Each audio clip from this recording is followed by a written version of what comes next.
ಅದು ನನಗೂ ಅದಕ್ಕೂ ಸಂಬಂಧ ಇಲ್ಲ.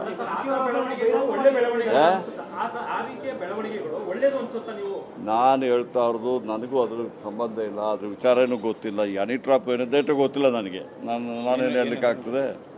ನೀವು ಸಾಕಷ್ಟು ನನ್ನ ವಿಚಾರದಲ್ಲಿ ಸಾಕಷ್ಟು ಮಾಡಿದಿರಲ್ಲ. ಡಿ ಕೆ ರವಿ ವಿಚಾರದಲ್ಲಿ ಮಾಡಿದಿರ, ಗಣಪತಿ ವಿಚಾರದಲ್ಲಿ ಮಾಡಿದಿರ. ಈಗ ಸುಪ್ರೀಂ ಕೋರ್ಟಿಂದ ಆರ್ಡ್ರ್ ಬಂದಿದೆ, CBI ಇದೆಲ್ಲ ಆರ್ಡ್ರ್ ಮಾಡಿದ್ವಿಲ್ಲ, ಅದ್ರ ವಿಚಾರ ಯಾಕೆ ಮಾತಾಡೋದಿಲ್ಲ? ನಾನು ಬಂದು ನಿಂತರೆ ಆಯಿತು, ನಿಮಗೆ ದ್ರೋಹ ಆಗಿದೆ ಅಂತ ಹೇಳ್ಬೇಕು ತಾನೆ ನೀವು. ಈಗ ಪುನಃ ಒಂದು ಹೊಸದಾಗಿ ಏನೋ ಕೇಳ್ತಿದ್ದಾರೆ. ಹೌದಾ? ಹಂಗೆ ದಯವಿಟ್ಟು ಅದೊಂದು ಬಾಯಿಂದ ಬರಲಿ. ಪುನಃ ನನ್ನನ್ನು ಇದೆಲ್ಲ ಕೇಳಲಿಕ್ಕೆ ಹೋಗ್ಬೇಡಿ ದಯವಿಟ್ಟು. ಕರ್ನಾಟಕ ಪ್ರಜ್ಞಾವಂತರ ನಾಡು, ಸುಶಿಕ್ಷಿತರ ನಾಡು ಅಂತ ಹೇಳ್ತಾರೆ. ಹಾಗಾಗಿ ಇಂತಹ ಬೆಳವಣಿಗೆಗಳು ಒಳ್ಳೆಯದಾ? ನೋಡಿ, ನೀವು ಹೇಳಿದೆಲ್ಲ ನಿಜಾಂಶ ಆಗಿರಕ್ಕಿಲ್ಲ.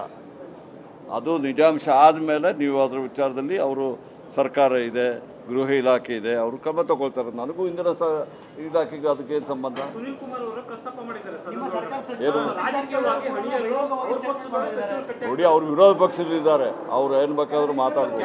ನಾನು ಜವಾಬ್ದಾರಿ ಇದರಲ್ಲಿದ್ದೇನೆ. ನನಗೆ ಇಂಧನ ಇಲಾಖೆಯ ಇದು ಕೊಟ್ಟಿದ್ದಾರೆ, ಅದರ ವಿಚಾರದಲ್ಲಿ ಮಾತಾಡಿದರೆ ನಾನು ಆನ್ಸರ್ ಮಾಡಿದ್ದೀನಿ ಅಷ್ಟೇ. ಸತೀಶ್ ಜಾರಕಿಹೊಳಿ ಹೇಳಿದ್ದಾರೆ, ಒಬ್ಬರ ಸಚಿವರಿಗೆ 2 ಬಾರಿ ಅಟೆಂಡ್ ಮಾಡಿದರೆ ಸಕ್ಸಸ್ ಆಗಿಲ್ಲ ಅಂತ. ನೋಡಿ, ಅದು ಅವ್ರನ್ನ ಕೇಳಿ, ನಾನೇ ಹೇಳಲಿಲ್ಲ ತಾನೇ. ನಾನು ಹೇಳಿದೆನಾ?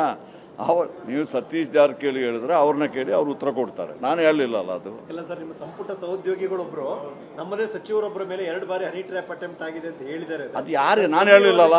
ನಾನು ಹೇಳಿದೆನಾ? ನೀವಲ್ಲ ಸರ್, ನಾನು ಹೇಳಲಿಲ್ಲಲ್ಲ. ಸಹೋದ್ಯೋಗಿಗಳು ಸರ್, ನನ್ನ ಸಹೋದರ ಅವ್ರನ್ನ ಕೇಳಿ, ಯಾರು ಹೇಳಿದ್ದಾರೆ ಅವ್ರನ್ನ ಕೇಳಿದೆ. Okay, thank you. ನನ್ನ ಗಮನಕ್ಕೆ ನೀವು ಹೇಳ್ತಾ ಇರೋದೇ ಕೇಳ್ತಾ ಇದ್ದೀನಿ. ನನಗೆ ಯಾರು ಇದು ವಿಚಾರ ಮಾತಾಡಲಿಲ್ಲ ನನಗೆ.